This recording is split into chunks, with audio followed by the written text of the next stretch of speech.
प्रकाश प्रकाश एक प्रकार की ऊर्जा है जो विद्युत चुंबकीय तरंगों के रूप में संचारित होती है।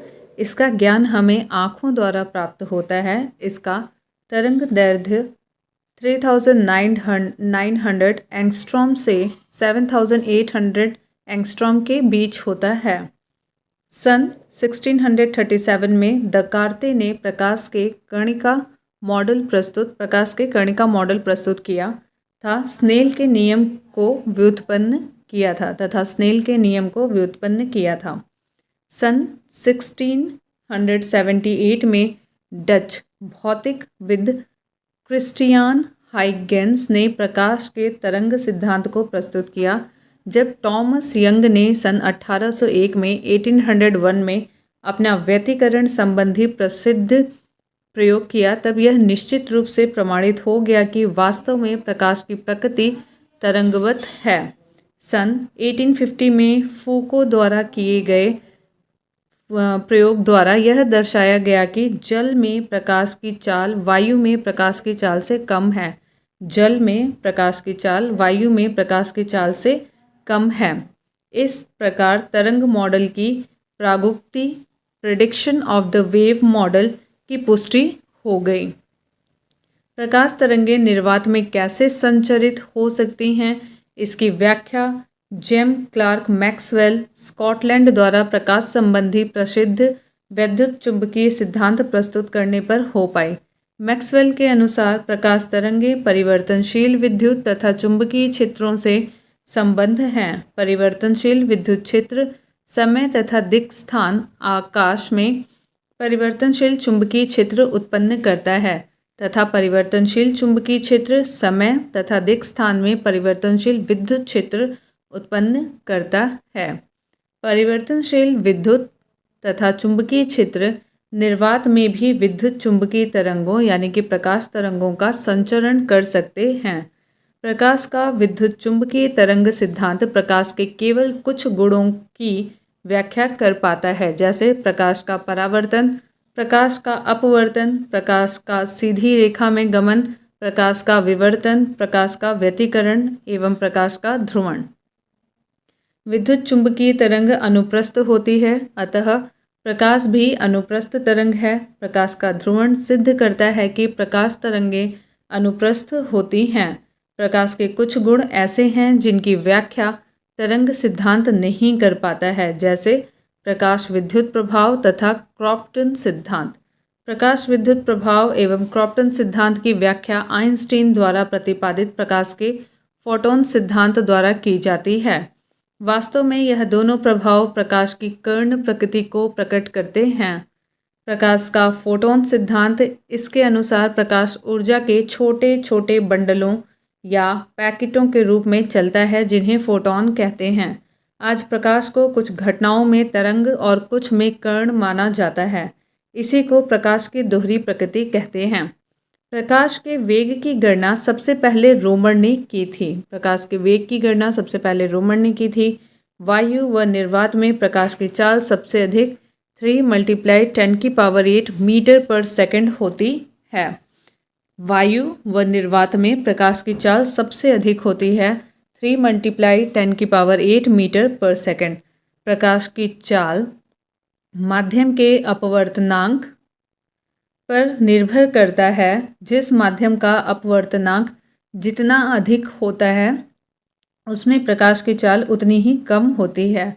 जिस माध्यम का अपवर्तनांक जितना अधिक होता है उसमें प्रकाश की चाल उतनी ही कम होती है। तो यहाँ पे आप इस फॉर्मूले को देख लीजिए, जहाँ पे ये सिंबल है माध्यम में प्रकाश की चाल और सी है निर्वात में प्रकाश की चाल। प्रकाश को सूर्य से पृथ्वी तक आने में औसतन 8 मिनट 16.6 सेकंड का समय लगता है। इसे याद रखिएगा।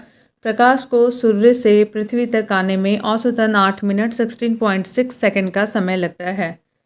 चंद्रमा से परावर्तित प्रकाश को पृथ्वी तक आने में 1.28 सेकंड का समय लगता है। चंद्रमा से परावर्तित प्रकाश को पृथ्वी तक आने में 1.28 सेकंड का समय लगता है। प्रकाश के प्रति व्यवहार के आधार पर वस्तुओं को निम्न भागों में बांटा जा सकता है। पहला है प्रदीप्त वस्तुएं ल्यूमिनस बॉडीज। वे वस्तुएं जो स्वयं के प्रकाश से प्रकाशित होती हैं, जो स्वयं के प्रकाश से प्रकाशित होती हैं, जैसे सूर्य, इसका अपना प्रकाश है, विद्युत बल्ब, इसको भी ऑन करने पे खुद प्रकाशित होने लगता है, आदि। अगला है अप्रदीप्त वस्तुएं, नॉन लुमिनस बॉडीज।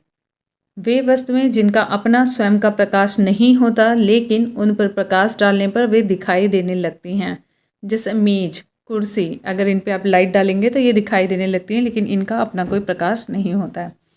पारदर्शक वस्तुएं यानी कि ट्रांसपेरेंट बॉडीज, वे वस्तुएं जिनमें से होकर प्रकाश की किरणें निकल जाती हैं, जैसे कांच, जल आदि। ये पारदर्शक और ट्रांसपेरेंट हो गए। अर्धपारदर्शक वस्तुएं, ट्रांसल्यूसेंट बॉडीज, कुछ वस्तुएं ऐसी होती हैं जिन पर प्रकाश की किरणें पड़ने से उनका कुछ भाग तो अवशोषित हो जाता है तथा कुछ भाग बाहर निकल जाता है। ऐसी वस्तुओं को अर्धपारदर्शक वस्तुएं कहते हैं, जैसे तेल लगा हुआ कागज। याद रखिएगा, जैसे तेल लगा हुआ कागज। अपारदर्शक वस्तुएं, ओपिक बॉडीज। अपारदर्शक वस्तुएं वे वस्तुएं हैं जिनमें होकर प्रकाश की किरणें बाहर नहीं निकल पाती, जैसे धातु। यहाँ पे कुछ हैं, इनको देख लेते हैं। विभिन्न माध्यमों में प्रकाश की चाल क्या है? तो यहाँ पे माध्यम है, प्रकाश की चाल दी हुई है मीटर पर सेकंड में। निर्वात में 3 × 10⁸, कांच में 2 × 10⁸, तारपीन तेल में 2.04 × 10⁸, जल में 2.25 × 10⁸, रॉक सॉल्ट में 1.96 10⁸, नाइलॉन में भी सेम 1.96 × 10⁸, यानी कि सबसे ज़्यादा निर्वात में है और नाइलॉन और रॉक सॉल्ट में सबसे कम है। प्रकाश का विवर्तन, डिफ्रैक्शन ऑफ लाइट। प्रकाश का विवर्तन, डिफ्रैक्शन ऑफ लाइट, प्रकाश को अवरोध के किनारों पर थोड़ा मुड़कर उसकी छाया में प्रवेश करने की घटना को विवर्तन कहते हैं। प्रकाश का प्रकीर्ण, स्कैटरिंग ऑफ लाइट, जब प्रकाश किसी ऐसे माध्यम से गुजरता है जिसमें धूल तथा अन्य पदार्थों के अत्यंत सूक्ष्म कण होते हैं, तो इनके द्वारा प्रकाश सभी दिशाओं में प्रसारित हो जाता है। इस घटना को प्रकाश का प्रकीर्ण कहा जाता है। बैंगनी रंग के प्रकाश का प्रकीर्ण सबसे अधिक, तथा लाल रंग के प्रकाश का प्रकीर्ण सबसे कम होता है। आकाश का रंग नीला प्रकाश के प्रकीर्ण के कारण होता है। याद रखिएगा, आकाश का रंग नीला प्रकाश के प्रकीर्ण के कारण होता है। प्रकाश का परावर्तन, रिफ्लेक्शन ऑफ लाइट, प्रकाश के चिकने पृष्ठ से टकराकर वापस लौटने की घटना को प्रकाश का परावर्तन कहते हैं। चिकने पृष्ठ से वापस लौट जाने को प्रकाश का परावर्तन कहते हैं।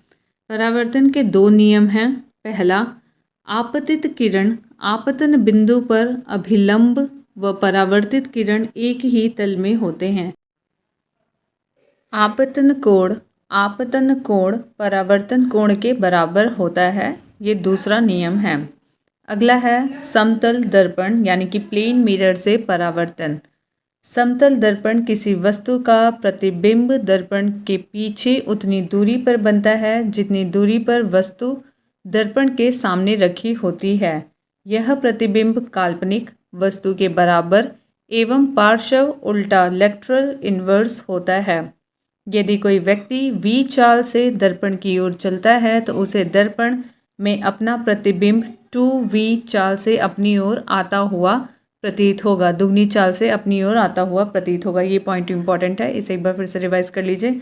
यदि कोई व्यक्ति V चाल से दर्पण की ओर चलता है तो उसे अपना प्रतिबिंब 2V चाल से अपनी ओर आता हुआ प्रतीत होगा। यदि आपतित किरण को नियत रखते हुए दर्पण को थीटा कोण से घुमा दिया जाए तो परावर्तित किरण 2θ से घूम जाती है। समतल दर्पण में वस्तु का पूर्ण प्रतिबिंब देखने के लिए दर्पण की लंबाई वस्तु की लंबाई की कम से कम आधी होनी चाहिए। यदि 2 समतल दर्पण थीटा कोण पर झुके हों तो उनके बीच रखी वस्तु के प्रतिबिंबों की संख्या की गणना निम्न प्रकार से की जाती है। यहाँ पे देख लेते हैं। पहला, यदि 360/θ एक सम संख्या आए तो प्रतिबिंबों की संख्या वस्तु की सभी स्थितियों के लिए n = 360/θ-1 होगी। जैसे 90% पर झुके दो समतल दर्पणों के बीच 360°/90° -1 = 4 - 1, क्योंकि यहाँ पे अगर हम इसे कट करेंगे 9 4 जा 36, तो 4 - 1 = 3 प्रतिबिंब बनेंगे। यदि 360/θ एक विषम संख्या यानी कि ऑड संख्या हो तो प्रतिबिंबों की संख्या n = 360/θ होगी। यदि वस्तु दोनों दर्पणों के बीच के कोण के समद्विभाजक पर नहीं हो, जैसे 40° कोण पर झुके दो समतल दर्पणों के बीच 360°/40° = 9 प्रतिबिंब होंगे। आप इन्हें कट करेंगे तो 4 9 जा 36, तो यहाँ पे 9 प्रतिबिंब बनेंगे। आगे देखते हैं। यदि 360 एक विषम संख्या हो व वस्तु दोनों दर्पणों के बीच के कोण के समद्विभाजक पर रखी हो तो प्रतिबिंबों की संख्या 360 विषम संख्या हो तो 360/θ-1 होगी। जैसे 40° कोण पर झुके दो समतल दर्पणों के बीच 20 पर कोई वस्तु रखी है तो प्रतिबिंब की संख्या 360°/40 - 1 होगी। तो यहाँ पे जब हम इसे डिवाइड करेंगे तो यहाँ पे 9 आएगा, 9 - 1 = 8 होगा। यदि 360θ एक भिन्न संख्या हो तो प्रतिबिंबों की संख्या उसके पूर्णांक के बराबर होगी। भिन्न संख्या में प्रतिबिंबों की संख्या उसके पूर्णांक के बराबर होगी। गोलीय दर्पण से परावर्तन, reflection from spherical mirror. Spherical mirror गोलीय दर्पण दो प्रकार के होते हैं। पहला अवतल, जिन्हें कॉनकेव दर्पण कहते हैं, और उत्तल, जिन्हें कन्वेक्स दर्पण कहते हैं। अवतल दर्पण का उपयोग बहुत ही इंपॉर्टेंट है, इसे कई बार रिवाइज कर लीजिएगा। अवतल दर्पण का उपयोग है, पहला, बड़ी फोकस दूरी वाला अवतल दर्पण दाढ़ी बनाने के काम आता है। आँख, कान, नाक और दांत के डॉक्टर के द्वारा उपयोग में लाया जाने वाला दर्पण है। गाड़ी के हेडलाइट एवं सर्च लाइट में इसका उपयोग होता है और सोलर कुकर में इसका उपयोग होता है। एक बार फिर से पढ़ते हैं। बड़ी फोकस दूरी वाला अवतल दर्पण दाढ़ी बनाने में काम आता है। आँख, कान, नाक और दांत के डॉक्टर के द्वारा उपयोग में लाया जाने वाला दर्पण है ये। गाड़ी के हेडलाइट, सर्च लाइट में काम आता है और सोलर कुकर में काम आता है। अवतल दर्पण में बने प्रतिबिंब की स्थिति एवं प्रकृति यहाँ पे दिखाई गई है। वस्तु की स्थिति कहाँ पे होगी और प्रतिबिंब की स्थिति कहाँ होगी, और वस्तु की तुलना में प्रतिबिंब का आकार क्या होगा और प्रतिबिंब की प्रकृति क्या होगी। अगर वस्तु अनंत पर है तो प्रतिबिंब फोकस पर होगा और वस्तु की तुलना में प्रतिबिंब का आकार बहुत छोटा बिंदु मात्र होगा। प्रतिबिंब की प्रकृति जो होगी वो उल्टा और वास्तविक होगी। दूसरी कंडीशन है कि जब वस्तु की स्थिति वक्रता केंद्र व अनंत के बीच होगी तो उसका प्रतिबिंब फोकस व वक्रता केंद्र के बीच होगा। फोकस और वक्रता केंद्र के बीच होगा और वस्तु की तुलना में प्रतिबिंब का आकार छोटा होगा और प्रतिबिंब की प्रकृति उल्टा और वास्तविक होगी। वस्तु की स्थिति जब वक्रता केंद्र पर होगी तो प्रतिबिंब की स्थिति भी वक्रता केंद्र पर होगी। वस्तु की तुलना में प्रतिबिंब का आकार समान आकार का होगा, याद रखना, वक्रता वक्रता और यहाँ पे समान आकार का। और प्रतिबिंब की प्रकृति उल्टा और वास्तविक, अभी तीनों तक में उल्टा और वास्तविक ही बना है।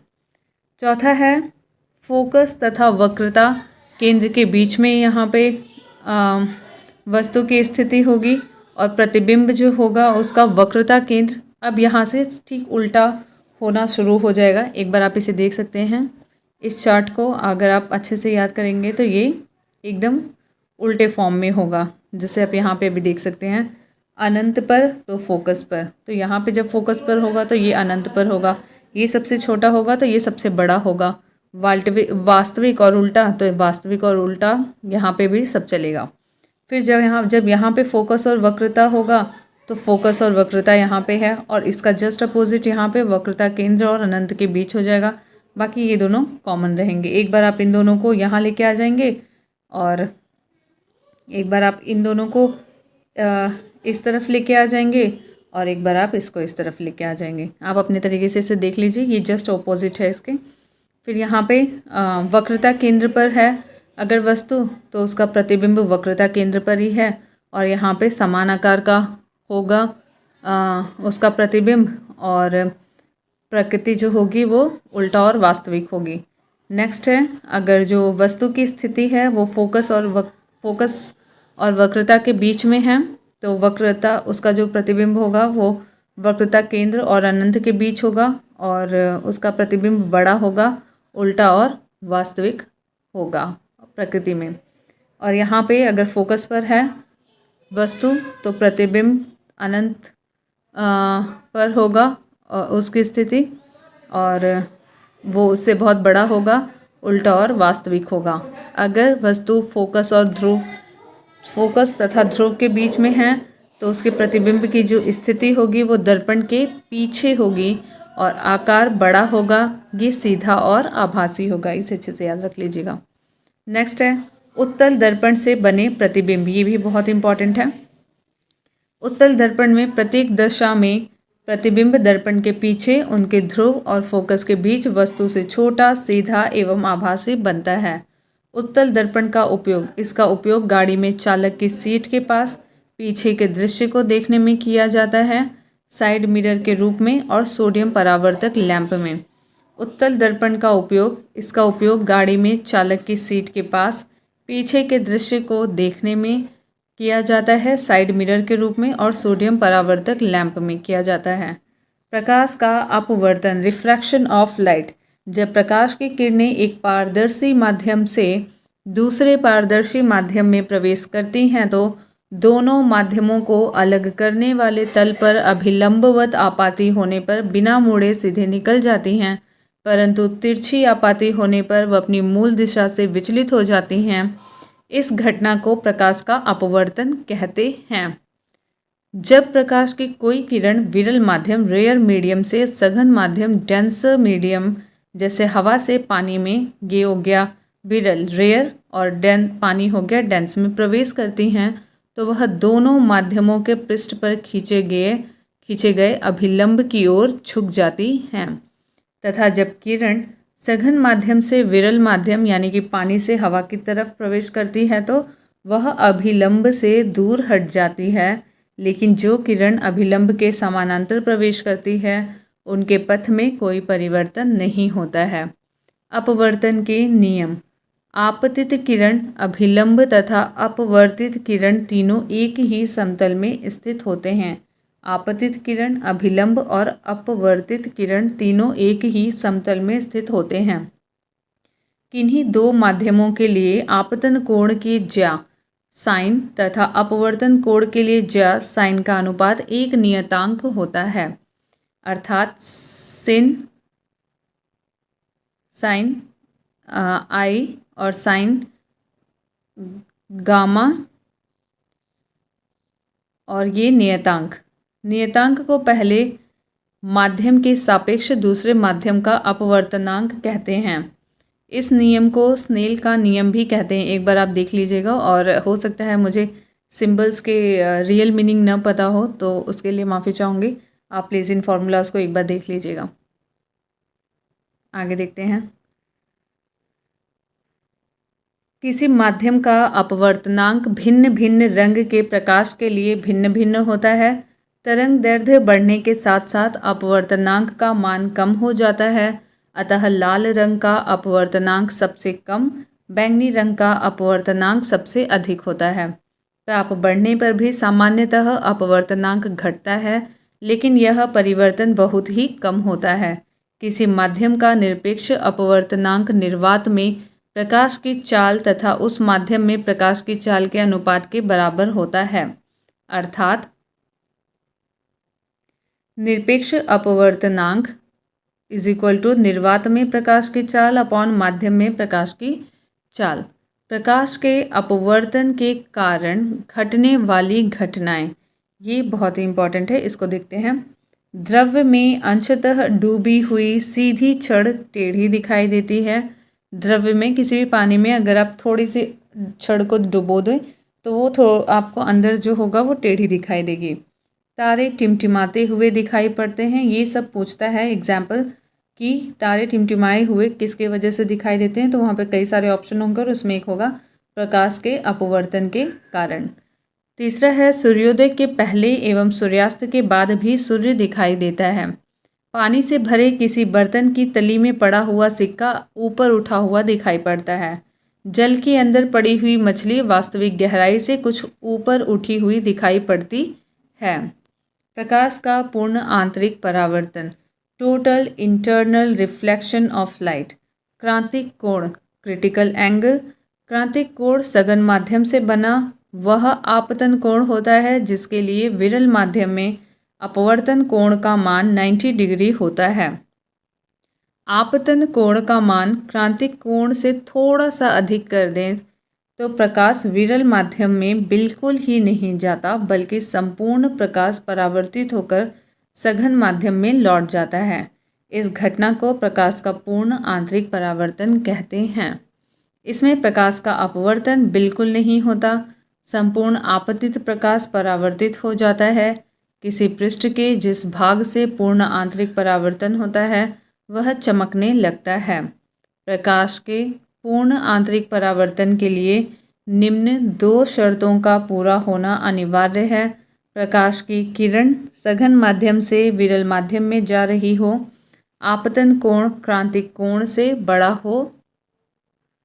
तो प्रकाश के पूर्ण आंतरिक परावर्तन के लिए 2 शर्तें हैं। पहला, प्रकाश की किरण सघन माध्यम से विरल माध्यम में जा रही हो और आपतन कोण क्रांतिक कोण से बड़ा होना चाहिए। पूर्ण आंतरिक परावर्तन के उदाहरण, ये भी बहुत इंपॉर्टेंट है। पहला, हीरा का चमकना, रेगिस्तान में मिर्चिका मिराज जिसे कहते हैं उसका बनना, जल में पड़ी परख नली का चमकना, कांच में आई दरार का चमकना। एक बार फिर से, पूर्ण आंतरिक परावर्तन से इसके उदाहरण हैं हीरे का चमकना, रेगिस्तान में मरीचिका यानी मिराज का बनना, जल में पड़ी परख नली का चमकना, कांच में आई दरार का चमकना। प्रकाशिक तंतु ऑप्टिकल फाइबर, प्रकाश सरल रेखा में गमन करता है लेकिन पूर्ण आंतरिक परावर्तन का उपयोग करके प्रकाश को यह वक्रीय मार्ग में चलाया जा सकता है।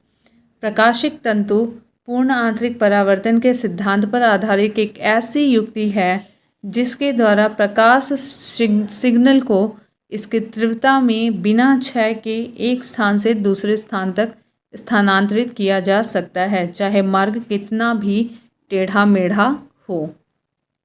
प्रकाशित तंतु का उपयोग, ये भी इम्पॉर्टेंट है।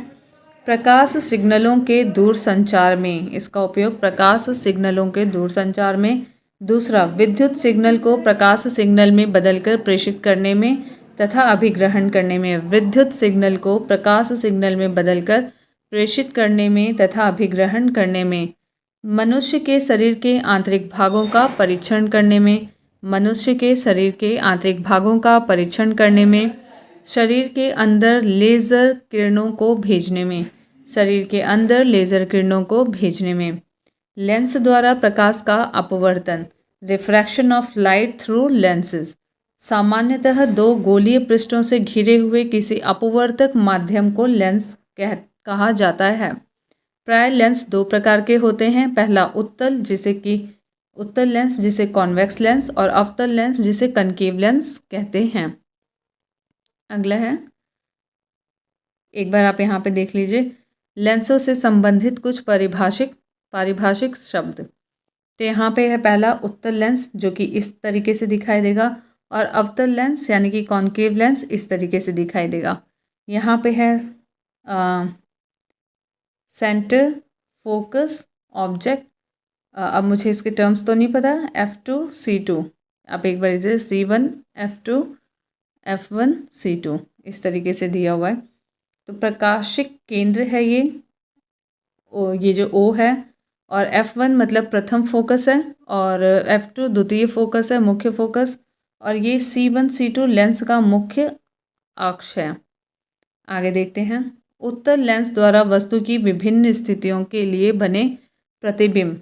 अगर वस्तु की स्थिति अनंत पर है, ये उत्तल लेंस का बता रहा है, यानी कि कॉन्वेक्स लेंस का। अगर वस्तु की स्थिति अनंत पर है, एक बार और देख लेते हैं, ठीक है, ये हो गया। अगर वस्तु की स्थिति अनंत पर है तो उसकी जो प्रतिबिंब होगा वो F2 पर होगा, F2 पर होगा। F2 मतलब यहाँ पे होगा, यहाँ पे होगा। और नेक्स्ट है प्रतिबिंब की प्रकृति वस्तु की तुलना में आकार, तो यहाँ पे वास्तविक होगा, उल्टा होगा और ये बहुत ही छोटा होगा। अगर C1 पे से परे है, C1 से परे है तो ये F2 और C2 के बीच में होगा प्रतिबिंब, F2 और ऐसे करके देखते हैं, ये होगा F2 और C2 के बीच में होगा। और यहाँ पे भी वास्तविक और उल्टा होगा और इसका जो वस्तु की तुलना में आकार होगा वो छोटा होगा। अब अगर ये C1 पे होगा, C1 पे होगा, C1 पे अगर होगी वस्तु की स्थिति तो यहाँ पे प्रतिबिंब C2 पे आएगी, C2 पे आएगी। और यहाँ पे वास्तविक और उल्टा होगा प्रतिबिंब, और वस्तु की तुलना में इसका आकार जो होगा वो बराबर होगा। अगला देखते हैं, C1 F1 की अगर बीच में होगा तो ये C2 से परे होगा और वास्तविक बड़ा और उल्टा होगा। F1 ये जो अभी हमने ऊपर पढ़ा था ये ऑलमोस्ट वही चीज़ें हैं, तो इस बार इसे इस चार्ट के फॉर्म में और पिक्चर के साथ में दिखाया गया है। और अगर ये F1 पे होगा तो अनंत होगा, अनंत पर होगा। जस्ट आप इसी का उल्टा कर लीजिए, यहाँ पे F2 F1 शो कर दिया गया है। वास्तविक बहुत बड़ा, जो यहाँ बहुत छोटा था, बहुत बड़ा और उल्टा होगा। अगर O से F1 के बीच में है तो लेंस की ओर जिस ओर वस्तु है उसी तरफ होगा, ये आभासी होगा, सीधा होगा और आवर्धित होगा। नेक्स्ट है अवतल लेंस में प्रतिबिंब F2 एवं प्रकाशिक केंद्र O के बीच बनता है। यह प्रतिबिंब सीधा और आभासी एवं वस्तु से छोटा होता है, चाहे वस्तु कहीं भी रखी जाए। लेंस की क्षमता, पावर ऑफ लेंसेज, लेंस की फोकस दूरी के व्युत्क्रम रेसिप्रोकल को लेंस की क्षमता कहते हैं। यदि किसी लेंस की फोकस दूरी f मीटर में हो तो उसकी क्षमता P = 1/f डायोप्टर होती है। डायोप्टर SI मात्रक है जिसे D द्वारा सूचित किया जाता है। उत्तल लेंस की क्षमता धनात्मक एवं अवतल लेंस की क्षमता ऋणात्मक होती है, धनात्मक। यदि दो लेंसों को परस्पर सटाकर रख दें तो उनकी क्षमताएं जुड़ जाती हैं तथा संयुक्त लेंस की क्षमता दोनों लेंसों की क्षमताओं के योग के बराबर होती है। लेंस की क्षमता में परिवर्तन, लेंस को किसी द्रव्य में डुबोने पर उसकी फोकस दूरी व क्षमता दोनों बदल जाती है। यह लेंस एवं द्रव्य के अपवर्तनांक पर निर्भर करता है। मान लिया कि अपवर्तनांक वाले लेंस को अपवर्तनांक वाले द्रव्य में डुबाया जाता है तो निम्न 3 स्थितियां उत्पन्न होती हैं। आप एक बार इनको देख लीजिए। पहला है, ये आप इसको देखिए, इसका मतलब है जब लेंस को ऐसे द्रव्य में डुबाया जाता है जिसका अपवर्तनांक लेंस के पदार्थ के अपवर्तनांक से कम है तो ऐसी स्थिति में लेंस की क्षमता घट जाती है, अर्थात उसकी फोकस दूरी बढ़ जाती है। लेंस की प्रकृति पर कोई प्रभाव नहीं पड़ता। उदाहरण के लिए कांच का अपवर्तनांक 1.5 के लेंस को पानी के अपवर्तनांक 1.33 में डुबोने पर, यहाँ पे अगर ये दोनों बराबर होते हैं, अर्थात जब लेंस को समान अपवर्तनांक वाले द्रव्य में डुबोते हैं, ऐसी स्थिति में लेंस की फोकस दूरी अनंत हो जाती है जिससे उसकी क्षमता समाप्त हो जाती है। वह एक समतल प्लेट की भांति व्यवहार करता है। ऐसे द्रव्य में लेंस को डुबोने पर लेंस दिखाई नहीं देता है। और यहाँ पे देख लीजिए, अगर ये उससे बड़ा है तो जब लेंस को ऐसे द्रव्य में डुबाया जाता है जिसका अपवर्तनांक लेंस के अपवर्तनांक से अधिक है, ऐसी स्थिति में फोकस दूरी बढ़ जाती है जिससे उसकी क्षमता घट जाती है। इसके साथ लेंस की प्रकृति भी बदल जाती है, अर्थात उत्तल लेंस अवतल लेंस की भांति और अवतल लेंस उत्तल लेंस की भांति व्यवहार करने लगता है। उदाहरण के लिए पानी के अंदर हवा का बुलबुला उत्तल लेंस के समान दिखाई देता है। पानी के अंदर हवा का बुलबुला उत्तल लेंस के समान दिखाई देता है, परंतु व्यवहार अवतल लेंस के समान करता है। कांच के लेंस का कार्बन डाइसल्फाइड में डुबोने पर उत्तल लेंस और अवतल लेंस के समान व अवतल लेंस तथा अवतल लेंस उत्तल लेंस के समान व्यवहार करता है। प्रकाश का वर्ण विक्षेपण, डिस्पर्सन ऑफ लाइट, इसको देख लेते हैं। जब सूर्य का प्रकाश प्रिज्म से होकर गुजरता है तो वह अपवर्तन के पश्चात प्रिज्म के आधार की ओर झुकने के साथ साथ विभिन्न रंगों के प्रकाश में बट जाता है। इस प्रकार से प्राप्त रंगों के समूह को वर्णक्रम स्पेक्ट्रम कहते हैं तथा श्वेत प्रकाश को अपने अवयवी रंगों में विभक्त होने की क्रिया को वर्ण विक्षेपण कहते हैं।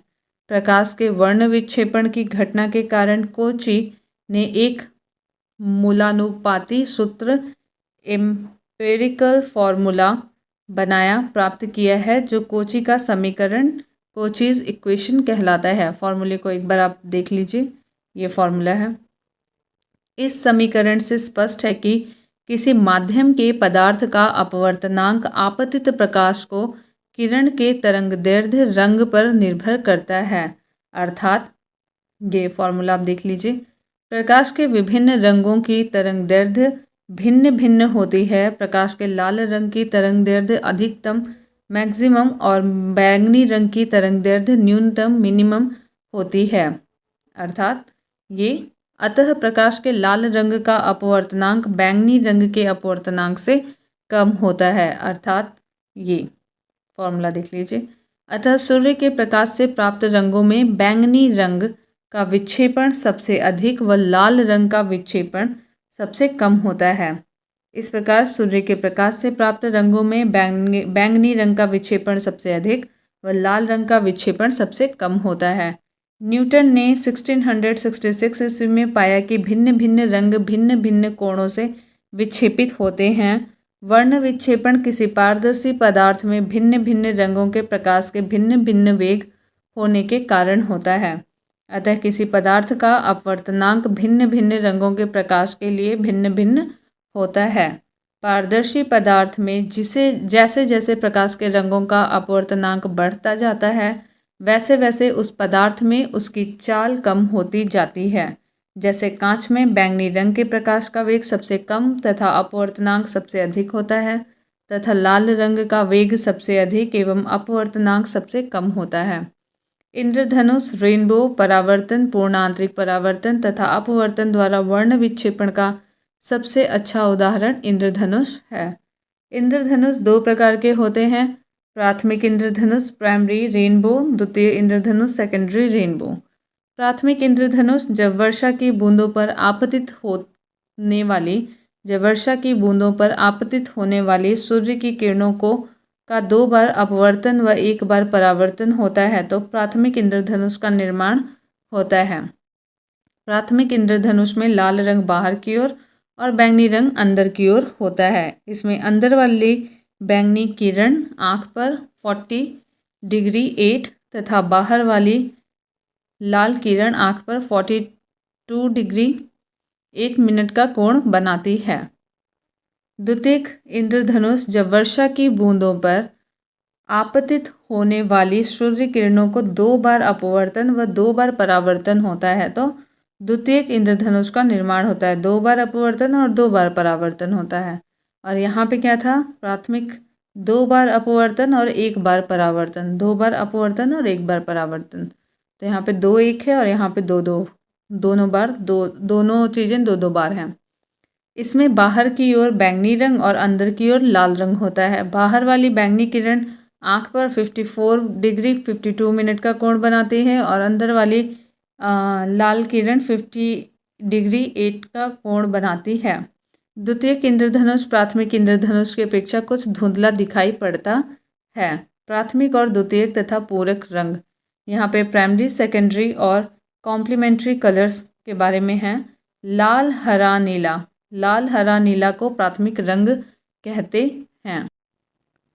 पीला, मैजेंटा एवं पीकॉक नीला को द्वितीयक रंग कहते हैं, सेकेंडरी कलर्स कहते हैं।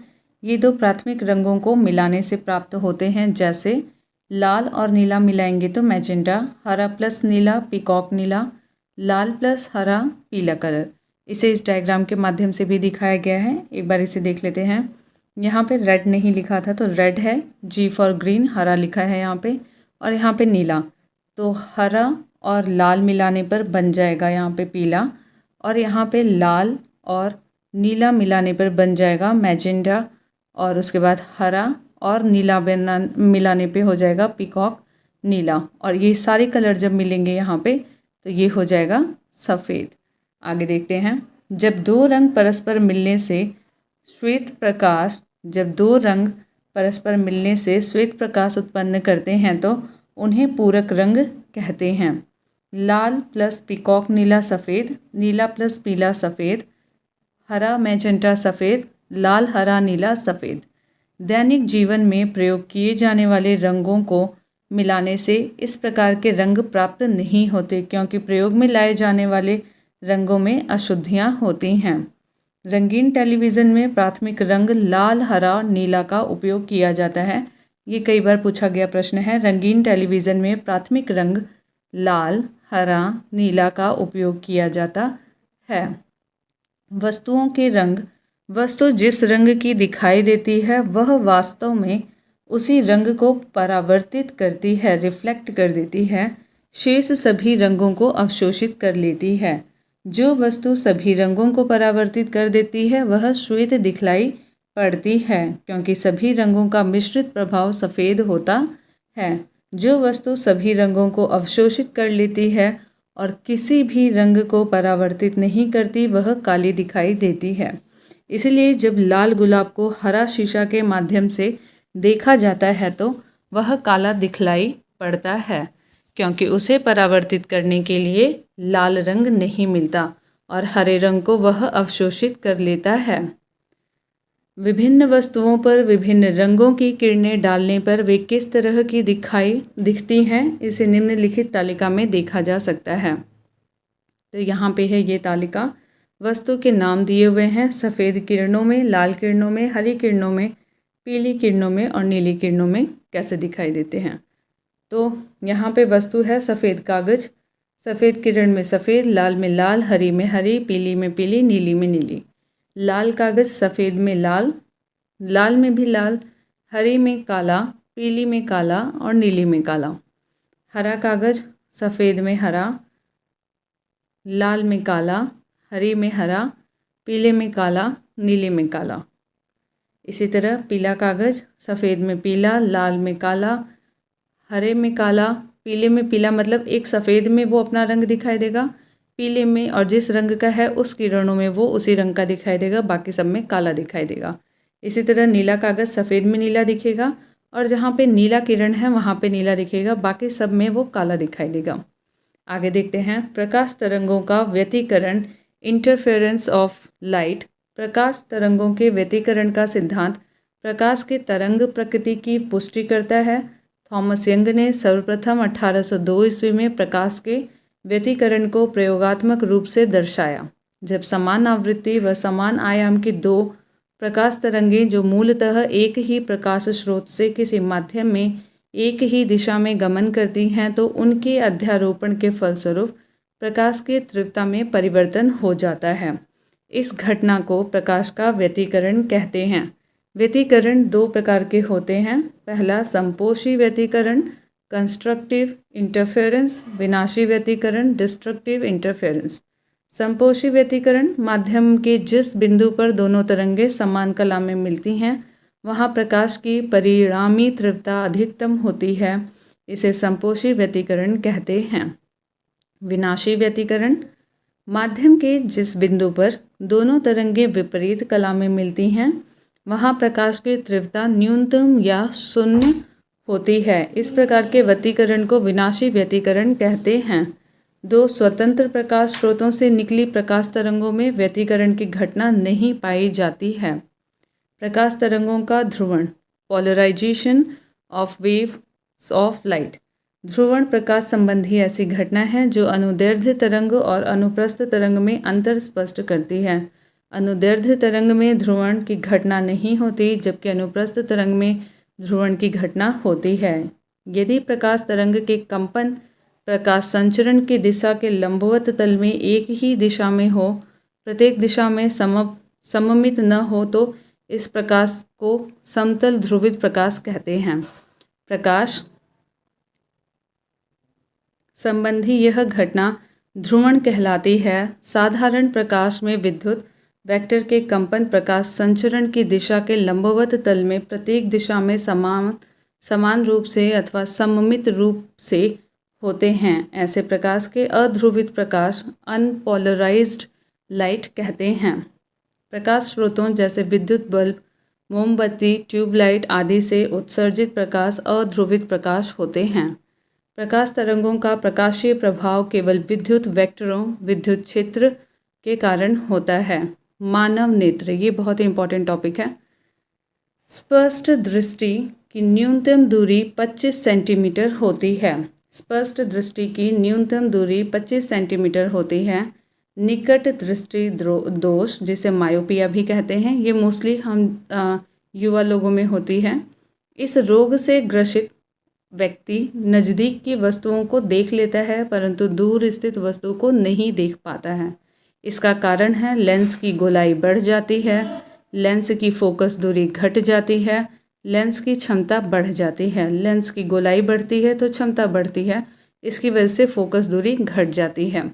इस कारण वस्तु का प्रतिबिंब, ये भी बार बार पूछा जाता है कि वस्तु का प्रतिबिंब रेटिना पे न बनकर रेटिना के आगे बन जाता है।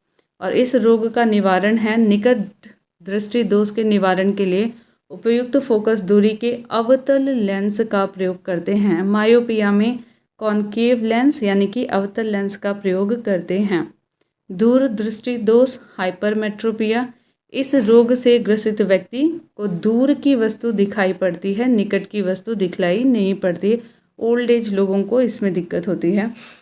इसका कारण है लेंस की गोलाई कम हो जाती है, फोकस दूरी बढ़ जाती है, लेंस की क्षमता घट जाती है।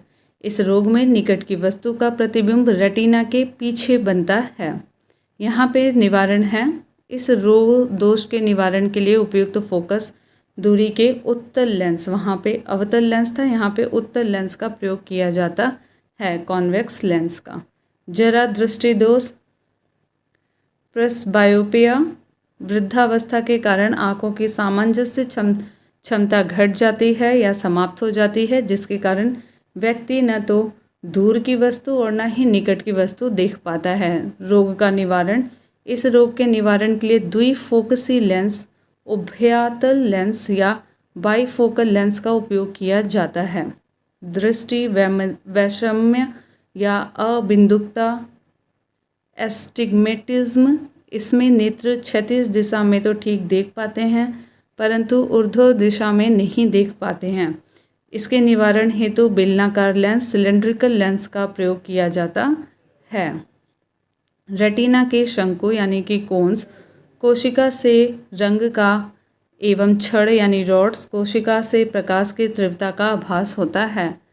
रेटिना के शंकु से कोशिका से रंग का और छड़ से कोशिका से प्रकाश की तीव्रता का आभास होता है। जब आँख में धूल जाती है तो उसका नेत्र श्लेष्मा कंजक्टिवा अंग सूज जाता है और लाल हो जाता है।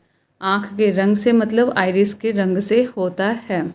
किसी की आँखें आपको लाल दिखाई देती हैं, किसी की आँखें आपको काली या भूरी या नीली या हरी दिखाई देती हैं, वो आइरिस के रंग से होता है। सूक्ष्मदर्शी तथा दूरदर्शी, माइक्रोस्कोप तथा टेलीस्कोप। सरल दूरदर्शी, यह कम फोकस दूरी का उत्तल लेंस होता है। इनमें वस्तु का आकार वस्तु द्वारा नेत्र पर बनाए गए दर्शन कोण पर निर्भर करता है। दर्शन कोण जितना छोटा होता है उतनी ही वस्तु छोटी दिखाई पड़ती है। सरल सूक्ष्मदर्शी की आवर्धन क्षमता m = 1 डायोप्टर अपॉन d/f, जहाँ d 25 सेंटीमीटर, f लेंस की फोकस दूरी। संयुक्त सूक्ष्मदर्शी कंपाउंड माइक्रोस्कोप, इसमें एक ही अक्ष पर दो उत्तल लेंस लगे होते हैं। जो लेंस वस्तु की ओर होता है उसे अभिदृश्यक लेंस, ऑब्जेक्टिव लेंस, और जो आँख के समीप होता है उसे अभिनेत्र लेंस, आई लेंस कहते हैं। अभिदृश्यक लेंस यानी ऑब्जेक्टिव लेंस का द्वारक मुख व्यास अभिनेत्र लेंस की अपेक्षा छोटा होता है।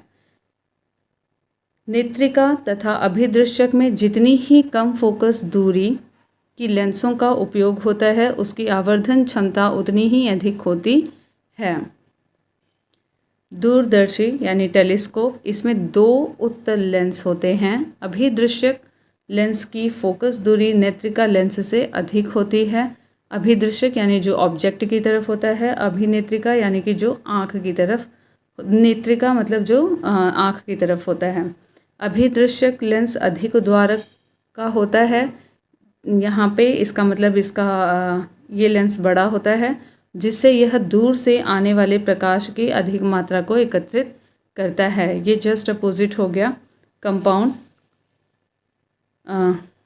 कंपाउंड माइक्रोस्कोप से, टेलीस्कोप।